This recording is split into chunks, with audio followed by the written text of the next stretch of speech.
How difficult was that today, Dean? It was very difficult, Charlie, to be honest, because I didn't see that coming. Yes, the last game, first half against Aston Villa was poor, but 2 games ago we were going toe to toe with Manchester United. We had fans out of their seats behind us, and that just was as flat a performance as we've had, and it was unfortunately littered with unforced errors. You just mentioned the unforced errors. How frustrating is that? Because obviously you had players out, but that was just a lot of it was basic stuff, wasn't it? Yeah, I mean, you look at the first goal. It's there for a centre half to just clear down the line, and he doesn't, and they end up getting the ball the other side. They've got a left footer playing on the right hand side, and we allow him to come onto his left foot inside the box and score. And he's done that twice in the game. We've given away a soft penalty when we don't need to make a challenge. There was a soft free kick given for the 5th. It's never a free kick, but they take it quickly. We don't adapt, and all of a sudden it's a tough game to get back from. And we've got to be better than that, and we are better than that. Unfortunately, the standards have dropped off massively from the Manchester United game. And yes, there are reasons for that, but I'm not here to make excuses, because at the end of the day, Arsenal made better decisions than we did today. Dean, can I just ask you about, I mean, the fans have been terrific, really, haven't they, through this? You could see sort of a little bit of patience wearing thin towards the end of today. How important is it that they sort of keep the faith and stay with you over the next testing few weeks? Yeah, I mean, we obviously want them to keep the faith with us and, give us the belief that we need, but we also have to give them something back as well. We've not scored a goal for 4 games. We've had some big chances in them 4 games and we haven't taken them. And that's something that we have to be better at. We know that. We get into good areas of the pitch, but we certainly haven't created enough big chances in the last couple of games. How confident are you still that you can turn it around? Because you're still, within. You're not adrift by any means. No, but performances like that obviously drain the confidence out of everybody. But it's my job to make sure that it doesn't, and to turn this around as quickly as we can. From my experience in the game is that players will know when they've played well or when they haven't played well, and they usually do something about it. Thanks, Tim. Cheers. Okay, thanks, John. Matt?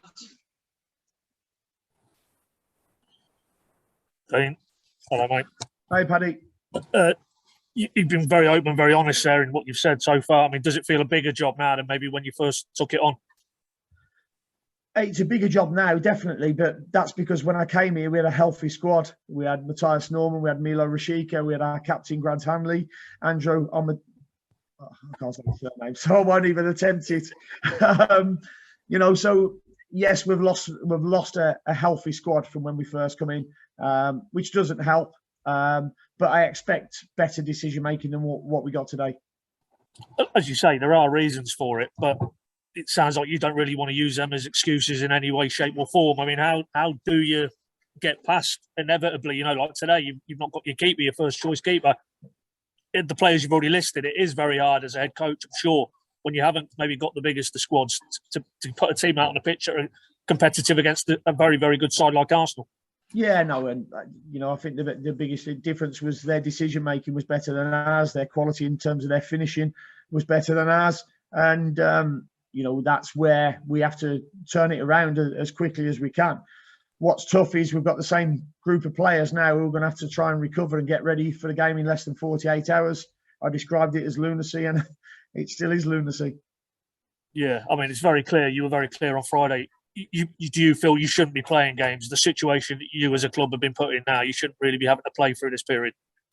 No, I think we should be playing games, but there's got to be more rest time in between games. I'm all for the tradition of the festive period. I enjoy it, always have done.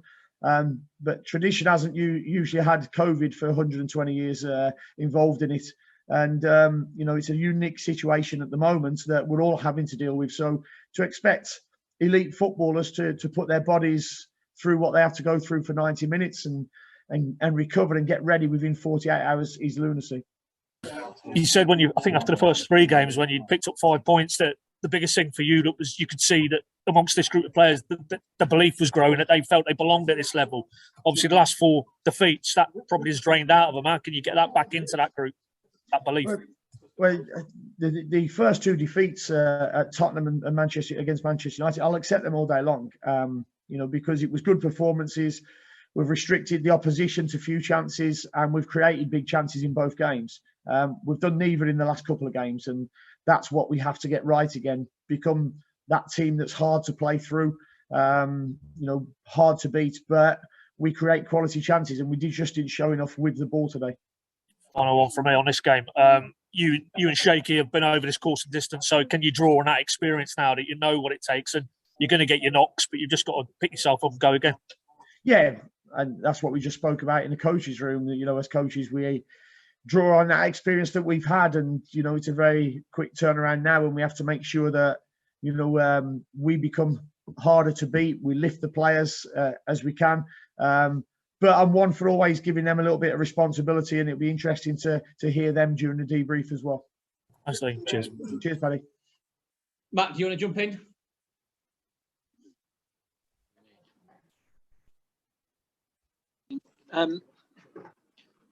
Just give us an assessment, if you can, of what you need from this point. Do you look at points and say we need this many points? Do you look at attitude and say you need this kind of attitude if we're going to survive? No, we just look at each game as it comes, and we have to do that in isolation. We have to try and get 3 points, and if we do, then we look where that leaves us and what we need to do. We need to start winning games and clawing other teams in with us. Fortunately at the moment, not too many have got away from us, but we can't have too many of them performances what we had today.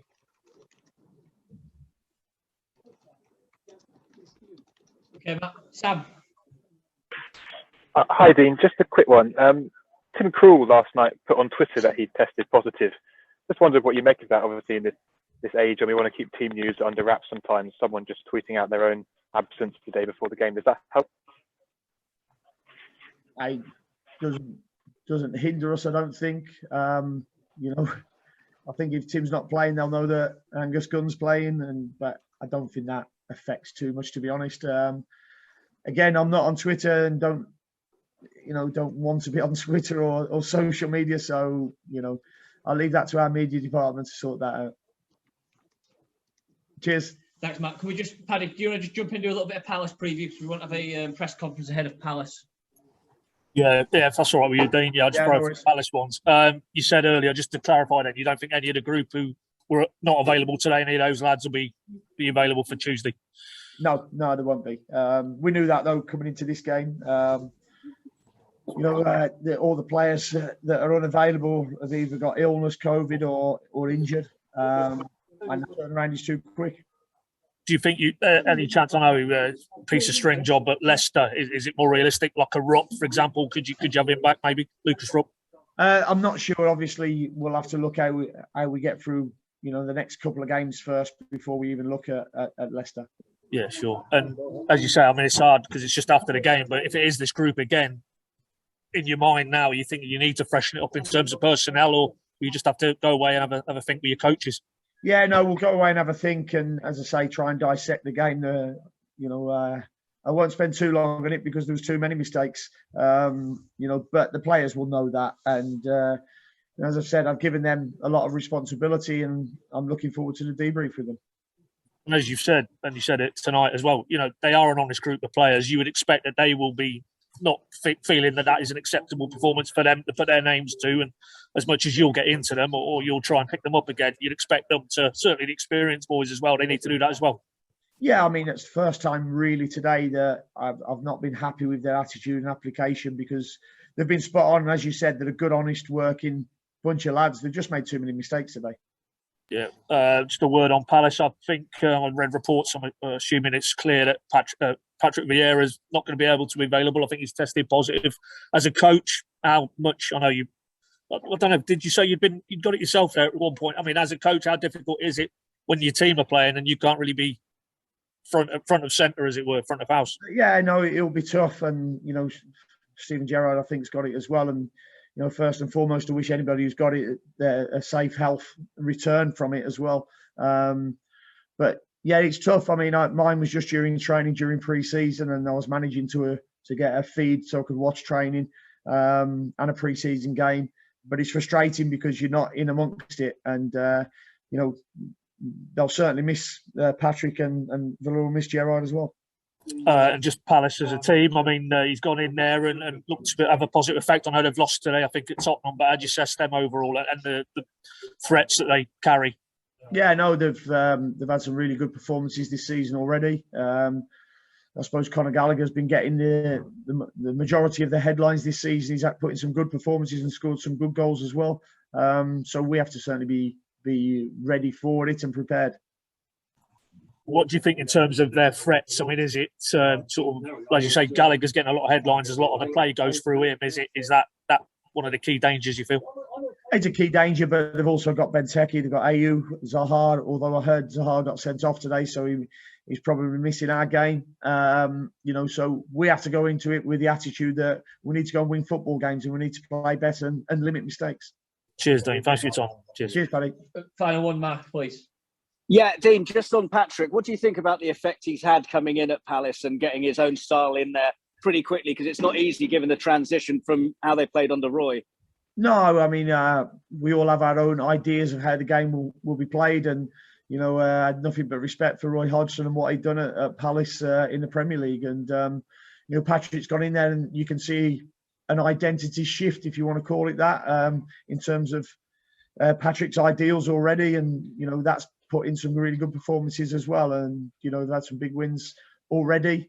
They're lacking, I think, a few results over the last few weeks, a bit like ourselves. So it's a game where both teams will go into it hoping to go and get the right result.